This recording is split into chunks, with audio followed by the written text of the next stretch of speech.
कल बहुत सारी जानकारी हमें सतगुरु महिमा के अंतर्गत मिली और हमारा यही काम है वर्तमान में सीखना, सीख कर भक्ति मार्ग पर दृढ़ होना।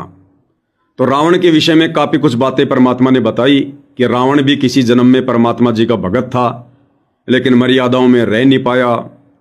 आगे चलकर कुत्ते वाली मौत मरा और ढेर सारे कर्म बिगाड़ कर यहाँ से चला गया। उसके बाद परमात्मा ने और कुछ बातें बताई हैं जिनका हम आगे विश्लेषण करेंगे। तो सुनते हैं पूज्य गुरुदेव भगवान के मुख कमल से आगे क्या कुछ कह रहे हैं।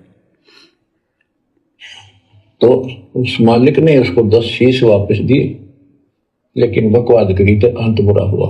उसके रावण को 10 शीश किसने दिए? उस मालिक ने, उस कबीर भगवान ने ही रावण को 10 शीश दिए, क्योंकि रावण ने परमात्मा के निमित्त होकर शीश काटे थे। वो शंकर जी को परमात्मा मानकर भक्ति कर रहा था, यानी जैसा किया वैसा परमात्मा ने दे दिया। लेकिन आगे गुरुदेव क्या कह रहे हैं? जैसा उसने किया भक्ति दान धर्म वो परमात्मा ने दे दिया, लेकिन जो बकवाद की फिर उसका भी उसको परिणाम मिला। तो इसी प्रकार भाई और बहनों, इस भक्ति मार्ग पर जो गुरुदेव भगवान ने हमें भक्ति दी है, धर्म कर्म बताए हैं, मर्यादा बताई है, यदि हम उनके वचन में रहकर, उनके आदेशों में रहकर, मर्यादाओं में रहकर भक्ति करेंगे तो परमात्मा सब कुछ देगा, सर्वस्व देगा जो हमें आवश्यक होगा। और यदि हम बकवाद करेंगे तो साथ में बकवाद का भी परिणाम मिलेगा, बकवाद का भी परिणाम मिलेगा जो रावण को मिला। तो उस मालिक ने उसको 10 शीश वापस दिए, लेकिन बकवाद करी तो अंत बुरा हुआ। उसके कर्म मधु सिद्धि सिद्धि की, उनसे धन दे दिया, वो धन भी यही छोड़ गया। गिरफ सर्व सोने की लंका होती रावण से रंदी, एक पलक में राज विराजी जम के पड़े दी। मन तो सुख के सागर बसरे और न ऐसा यसरे, क्या मांगो कुछ थिर न राही, देखत नैन चला जग जाई। एक अलग पूछ सवाल नाती उस रावण का आज दीवान बाती। एक पुत्र मांगते फिरते, एक बेटा देते, हे भगवान बेटा हो गया। बेटियों की तो हम गिनती नहीं करते, बेटा चाहिए बेटा। वो किस लिए उगल छवि पैदा कर रखी थी कि बेटा ना हो, यहां तक गति नहीं होगी माँ बाप की, क्योंकि अंत समय में जेठा बेटा, बड़ा पुत्र माँ बाप का अंतिम संस्कार कराए, यानी उसने फूका है, फिर उसकी अस्थि डाल का है, फिर उसकी क्रियाक्रम करावे तो उसकी गति हो। और जिसका बेटा नहीं उसकी गति नहीं हो सकती। उसको तो संतान वाला मानते भी को नहीं, मना नहीं करते थे। गुरुदेव भगवान हमें बता रहे हैं कि समाज में किस प्रकार से ज्ञानहीन धर्म गुरुओं ने एक गलत धारणा पैदा कर रखी है। बेटा और बेटी ये संस्कार से मिलते हैं। हमारे पूर्व जन्मों में जिन आत्माओं के साथ में जैसे भी संस्कार होते हैं, उस आधार से हमें नेक्स्ट मनुष्य जीवन में संतान जो है प्राप्त होती है, बेटा या बेटी। लेकिन जो धर्म गुरु हैं, ज्ञानहीन धर्म गुरु, उन्होंने ऐसी गलत फहमियां समाज में पैदा कर दी जिस कारण से बेटियों को समाज ज्यादा महत्व नहीं देता है, केवल बेटे को ज्यादा महत्व देता है।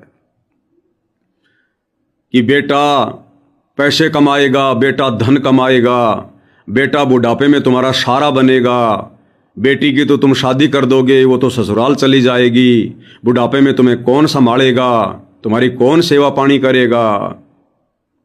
और यदि बेटा नहीं होगा तो फिर उस आदमी की मरने के बाद मुक्ति नहीं हो सकती, क्योंकि बड़ा बेटा बाप की चिता को अग्नि देगा तो बाप की मुक्ति होगी।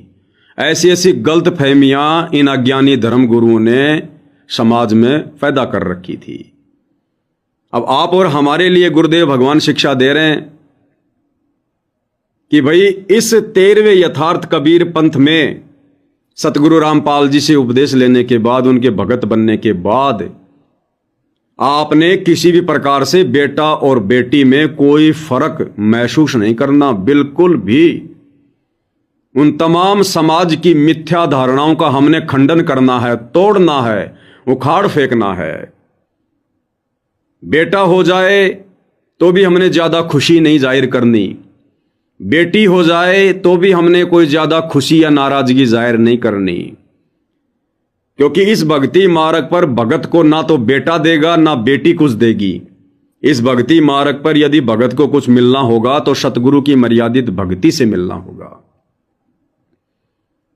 और ना ही भगत ने सतगुरु रामपाल जी से उपदेश लेने के बाद बेटा या बेटी को अपने बुढ़ापे का सहारा समझना चाहिए।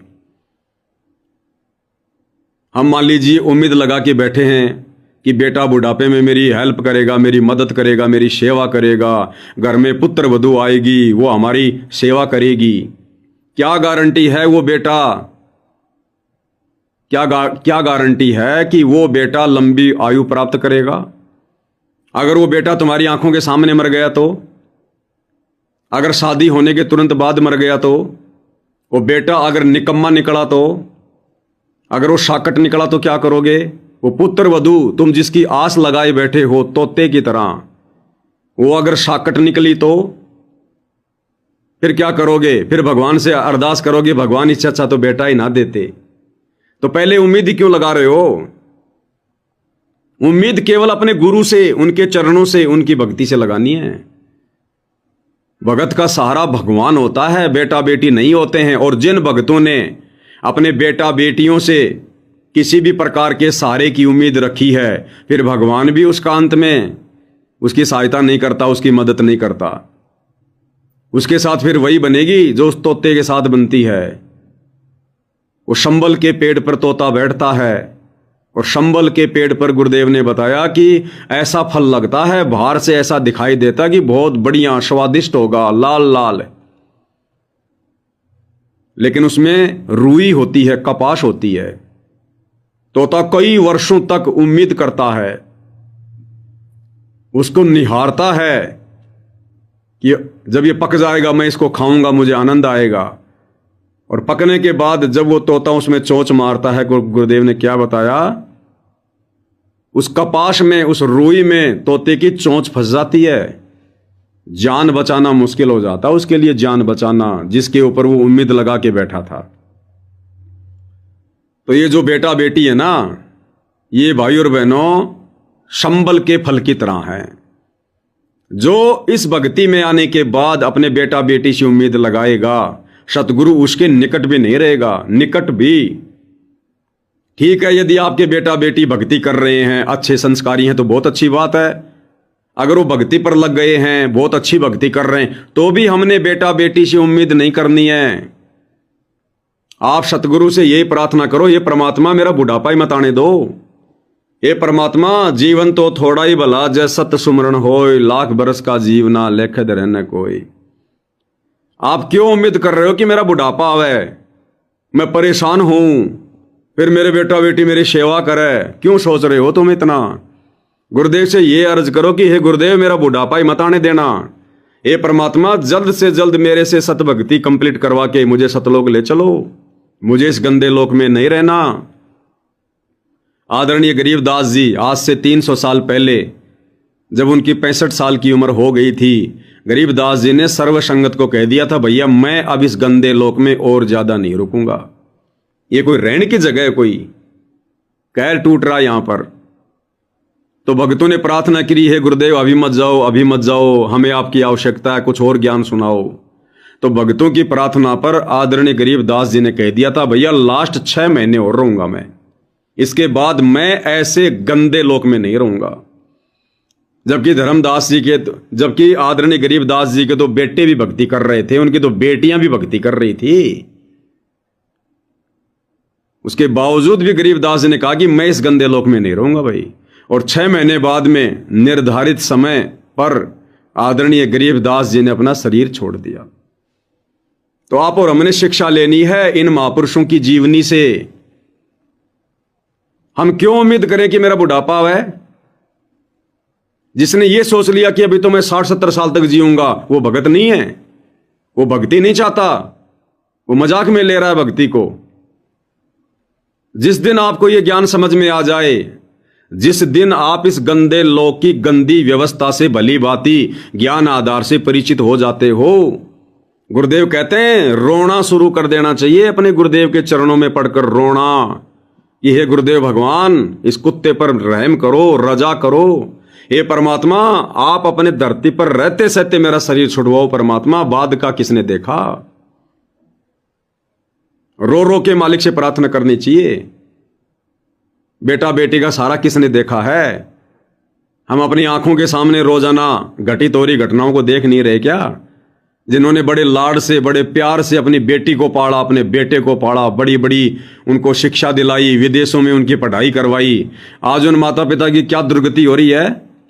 वो बच्चे उनके दर्शन करने भी नहीं आते। पड़ोसियों को पता चलता है जब उस घर से बदबू आती है, उनके माता पिता जब सड़ सड़ के मरते हैं, जिनके बच्चे विदेशों में पढ़ते हैं, जो बच्चों के भरोसे जीवन जी रहे थे, आज वो वृद्ध आश्रम में पड़े हुए हैं। वृद्ध आश्रम में बच्चे उनके दर्शन करने भी नहीं आते। तो भाई और बहनों, गुरुदेव हमें यही शिक्षा दे रहे हैं कि नकली धर्म गुरुओं ने बेटा और बेटी के बीच में अज्ञानता के चलते जो इतना बड़ा फासला पैदा कर दिया, आप और हम भगत भाई बहनों ने इस फासले को मिटाना है। अगर किसी भगत के घर में लड़की हो जाती है, नाक नहीं चढ़ाना चाहिए, अन्यथा परमात्मा नाराज होगा, फिर भक्ति नहीं है तुम्हारे घर में। लड़का हो गया, ज्यादा खुशी जाहिर नहीं करनी चाहिए, क्या पता वो काल का दूध पैदा हो गया हो, क्या गारंटी हो भक्ति करेगा। करेगा तो अपने लिए करेगा, उस आत्मा के अपने संस्कार हैं। ना जाने कितने जन्म में वो आत्मा जो तुम्हें छोटा सा बच्चा दिखाई दे रहा है, जिसके प्रति हमारा मोह उमड़ रहा है, ना जाने कितने जन्मों में वो रावण रह चुका है, वो कंस रह चुका है, दुर्योधन की भूमिका कर चुका है। आज आप उसके बाप हैं, आपके घर में वो पैदा हुआ है। ना जाने कितने जन्मों में वो आपका बाप रह चुका है, कितने जन्मों में वो आपका दुश्मन, आपका शत्रु रह चुका है। यहां हर एक आत्मा अपना कर्म संस्कार भोगने आती है और हमने इन संस्कारों से पीछा छुड़वाना है। उनमें ज्यादा आसक्ति नहीं रखनी, ज्यादा मोह ममता नहीं रखनी उनके अंदर। कल नहीं बताया परमात्मा ने, मोह के अंदर 10,000 हाथियों जितनी पावर है। यदि हम अपने छोटे छोटे बच्चों से आवश्यकता से ज्यादा लगाव रखते हैं, आवश्यकता से ज्यादा लाड प्यार करते हैं, वो हमारा मोह हो रहा है उनके अंदर, काल फांस रहा है, हमारी आध्यात्मिक शक्ति खींच रहा है।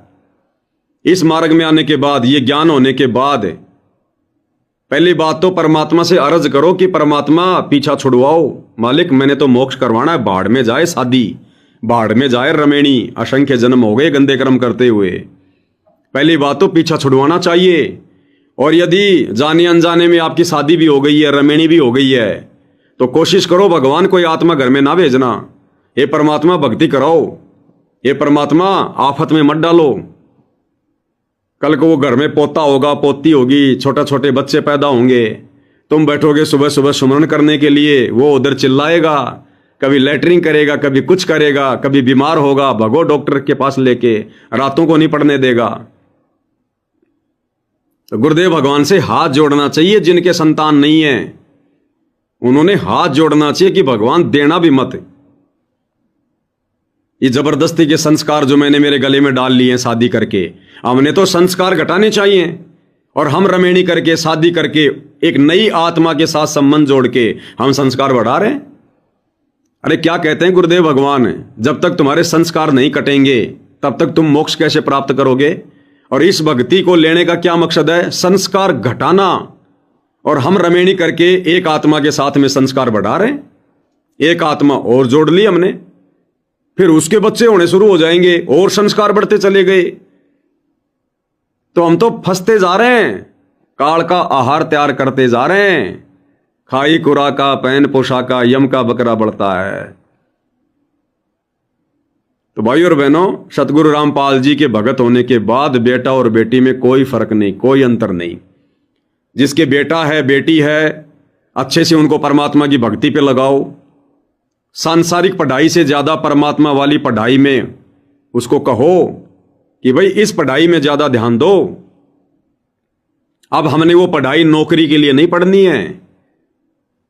भगत कभी भी अपने बच्चे को नौकरी के मकसद से नहीं पढ़ाएगा। अगर वो भगत है तो, अगर ज्ञान है तो वो नौकरी कुछ नहीं देगी, परमात्मा की भक्ति से सब कुछ मिलेगा। ये दुनिया को नौकरियां भी, बड़े बड़े पद भी परमात्मा की भक्ति के प्रतिफल में मिलते हैं, जैसे भी उसके पास में भक्ति है पूर्व जन्म की।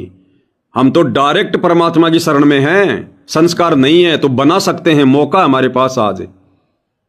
हमारे गुरुदेव भगवान ने खुद नौकरी को ठोकर मार के यही तो दिखाया कि नालायकों, काई की नौकरी, तुम भक्ति करोगे, फिर तुम तो दुनिया की गुलामी करोगे। तुम्हारे ऊपर कितने अधिकारी होंगे, कितने अफसर होंगे, तुम तो दुनिया की गुलामी करोगे, दुनिया की नौकरी करोगे, भगवान की क्या खाक करोगे। कहां तुम भक्ति को समय दोगे?